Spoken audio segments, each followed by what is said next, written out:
It's the Happy Families podcast, the podcast for the time-poor parent who just wants answers now. My name is Dr. Justin Coulson, parenting author and expert, I'll say it, plus the dad to 6 kids, 6 daughters, in fact. And I'm joined by Luke and Susie, a husband and wife radio team with 3 young boys. And today, well, it's life in the transitions. Around the country, many people, many children at least, are back at school or they're heading back sometime soon. And it's causing some anxiety and concern for some people. Justin, we get the hint that maybe some things are going to return to the way they were and some restrictions will be gradually lifted. And you would think we would be excited, but I've read articles and I've had conversations where people are starting to feel nervous and uneasy about going back because it's more change. Yeah, I'm hearing parents that are really worried about how their children are going to readjust to moving back into life as normal. And I'm also hearing parents who are saying, I know that we're unusual, but we're kind of liking this. We wouldn't mind if this just kept going for a while. And I think that's great if that's you. But I think that the more common response is, yeah, we've got children who, for one reason or another, may really struggle to go back to school. Maybe they've got anxiety, perhaps they've got some sort of an underlying health issue, or perhaps they've only just gotten into the routine of school and then it stopped and now we've got to try and get them going again. And they're those kids that are a little bit slow to warm up. They struggle to get into this. There's some grown-ups who are a little bit slow to warm up as well, Justin. I think that you're probably right, Luke. Yeah, there are. So as we anticipate this, it doesn't seem to be massively logical for me that we have high levels of uncertainty and concern over going back to what we actually have always stated we wanted to go back to.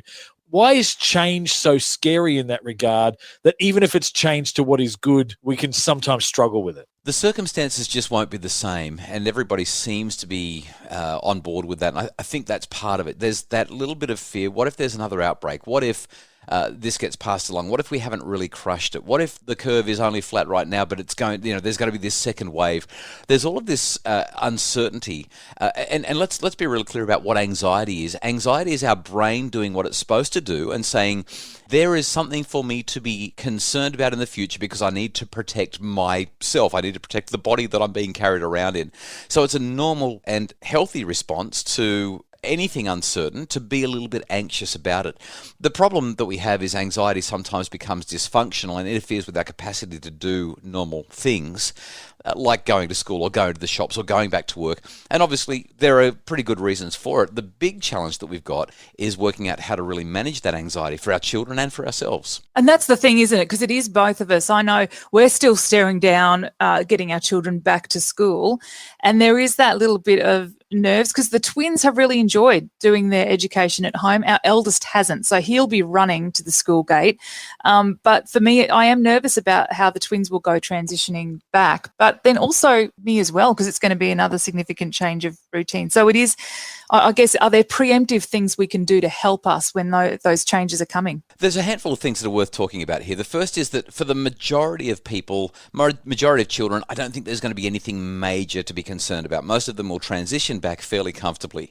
There will be some, though, that have some really big concerns. Most of those, I would imagine, will be children who already have some kind of a predisposition to be anxious or have some sort of an underlying medical concern which makes them really nervous about being outside. There's another group as well that I'm a little bit concerned about, and that's the group who have had parents who have really transmitted to them the contagion of concern. That is, parents who are saying, now make sure you wash your hands, make sure that you cough into your elbow, make sure that you don't touch anything, make sure you stay away from surfaces, make sure you stay away from people by at least 2 meters. All of those things are important. We're supposed to teach our children to do that.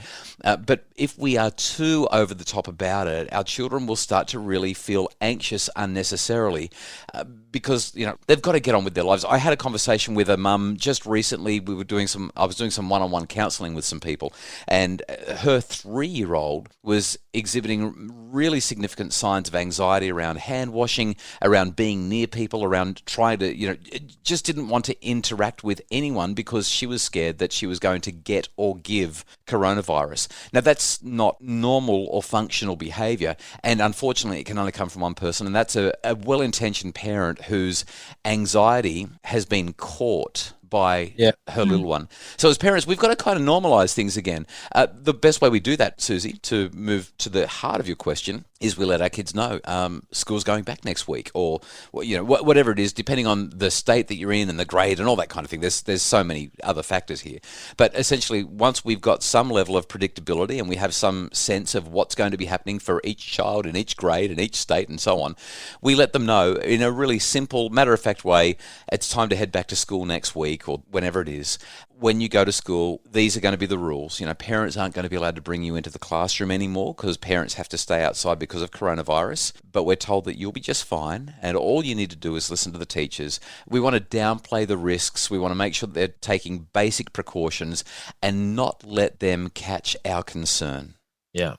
Well, and it's that balance that we constantly have to roll as a parent between, wanting to educate, inform, and equip our children to respond to circumstances well, without overplaying the drama, so as to create the concern that we're worried they might have.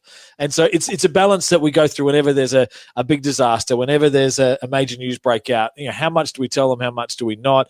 But at the same point, I thank God literally for children entertainers and people that actually can pass on and educate our children with messages on stuff like this. It diffuses it so well.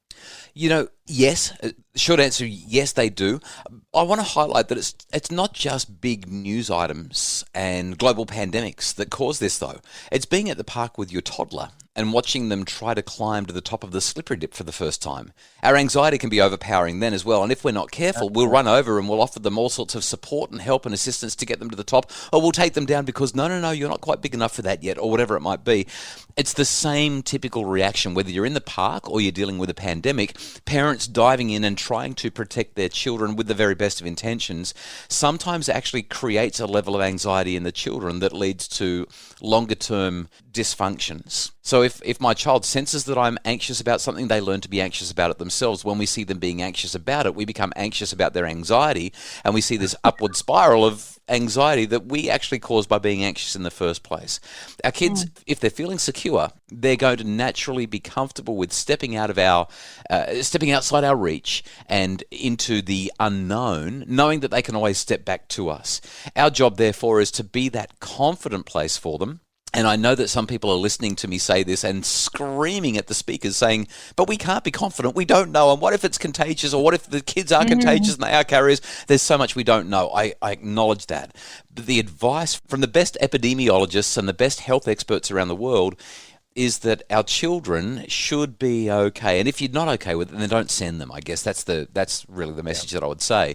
But if you are sending your kids back to school and taking those steps, don't fill them with anxiety. Send them with confidence, send them with assurance, and let them know that when they're there, there's just a couple of basic things that they need to do just so that everybody's safe, and downplay it in the same way that I'm even downplaying it as I'm saying it. Why? Because if there's concern, then there's going to be chaos, and there's going to be crying, and there's going to be all sorts of things that make us question everything that's going on and lead to problematic responses in our children that lead to them being unable to function effectively.